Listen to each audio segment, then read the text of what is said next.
This lens, the Fujifilm 200mm f2 OIS, has only two big issues: its price and its weight and size. Because other than that, guys, believe me, don't try this lens. If you do it at your own risk. Don't come over here telling and complaining that now you've tried it and now you want it, because it's addictive. It's a really addictive lens. But you know what? Instead of talking about it, let me show you from the get-go what this lens is capable of, and then we're going to be back here to talk about the lens.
Welcome back. This is my review of the 200mm f2 from Fujifilm. It's a lens that it's not new. It's not new at all. You probably know that this lens was launched in 2018. And when it was launched, it was reviewed super positively by pretty much everyone. However, what I saw happening is that it didn't sell probably as much as Fujifilm wanted. And that probably slowed down the production of other super telephoto lenses. I believe there was a reason for that, and we will discuss it in a moment. But let's go step by step. Christian Jordan from the preview back then, Petapixel Today, called this lens the Great White Sharp. Because it's great, meaning it's big, it's heavy. It's white, meaning it's pearl, but it's white. And it's sharp. It's damn sharp. This is probably one of the sharpest lenses that I've ever used on Fuji, and even on a 40 megapixel sensor, it performs spectacularly good. It's sharp corner to corner. It is super sharp, even when paired with the 1.4 teleconverter that you see in my hands. This comes with the lens, and it was a good idea from Fujifilm. And even wide open, even with the teleconverter, you don't see any issue with this lens. The only thing that you can see is just a little bit of fringing with the teleconverter. You don't see that without the teleconverter, but other than that, it's sharp.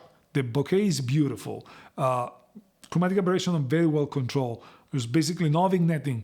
There is nothing to complain about this lens. And flare, you shouldn't be concerning about flare because it's such a narrow depth of narrow angle of view that you need to be willing to shoot in the sun to see it, or in a strong light source to see the flare.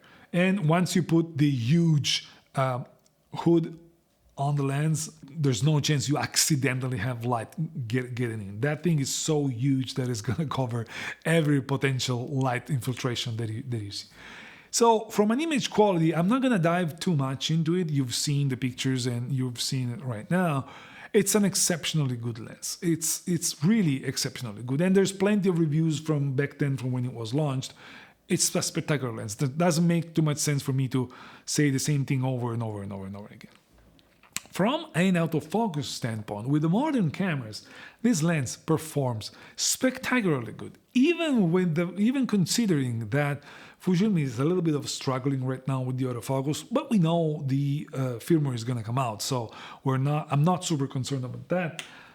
With this lens, with the flawed firmwares, I could still get an incredibly high amount of keepers. Something that I cannot say with the 150-600, which I love, but right now it's struggling a little bit. With this, I got a much higher keeper rate, and that surprised me because I thought, even with the telecom converter, the keeper rate was incredibly high. I was thinking, and that's why I was wrong, I was thinking that having such a small depth of field, just because the lens is super, the aperture of the lens is super wide, I thought the autofocus could struggle because there is small margin for error, and even a minor autofocus would result in something very visible. And I was wrong. The autofocus kept up incredibly good. With the X-T50 and X-H2S, it was doing the best job that I've seen out of a Fujifilm lens. Of course, telephoto. With wide angles, it's a different story. They focus pretty much instantly, but it's a different use. So even the autofocus is spectacularly good. The lens is stabilized, and the stabilizer helps a lot because it stabilizes the image, especially when you're shooting, as you're framing. Having a good stabilization helps because otherwise you see this thing shaking in the frame, and it's not a good feeling. And from a construction standpoint, this lens is super solid. It is big and heavy for sure, and this is one of the things that we will need to discuss, but there's got plenty of controls here on the side. You're seeing them over here. You got this functions button over here. You got your aperture over here. You got everything you can possibly ask. It's weather sealed. It's weather sealed together also with the teleconverter. It's super, super, super solid. There's one thing that I like a lot. It's the foot is Arca Swiss compatible, but also the collar, which is not removable, does this.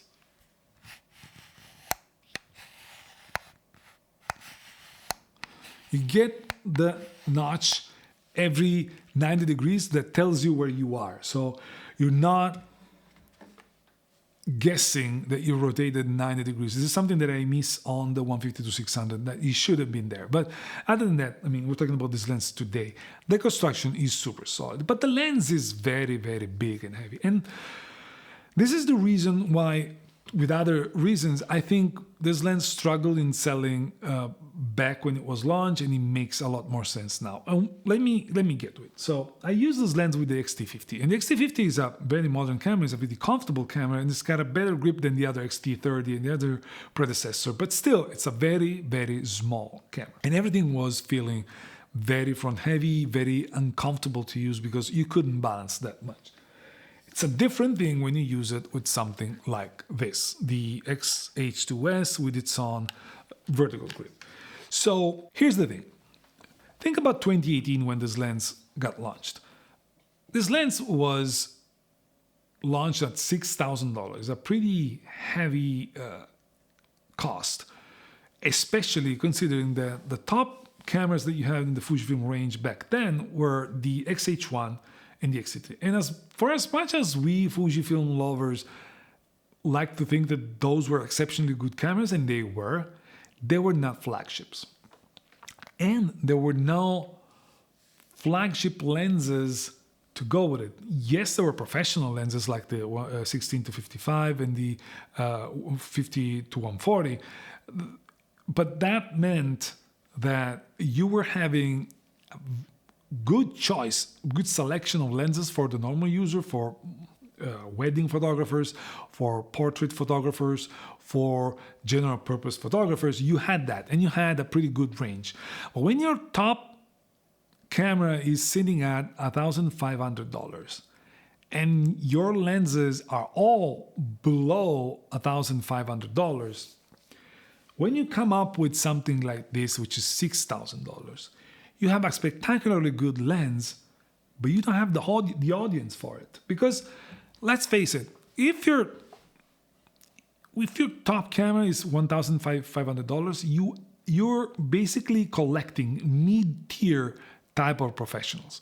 Professionals that are going to use lenses that fall in that same price range. Nothing that would justify 4-to-1 ratio, because this lens was $6,000, so it was costing 4 times as much as your camera. Whether we like it or not, that's how the market goes. That's why I keep saying you need aspirational lenses, because the aspirational lenses get sold to someone, and that someone drives the system towards something more professional and more inspirational. Fast forward to today, you now have the 150 to 600. You now have the XH2S, which is a flagship camera. This lens has come down in price, it's $5,000, not $6,000 anymore. And when your camera now is $2,500, but you have the battery grip, you basically spend $3,000 for your camera. You have basically a 2-to-1 ratio. That is much more justifiable. And on top of that, you now have the lenses to go with it. Because now Fujifilm launched the 500mm f5.6.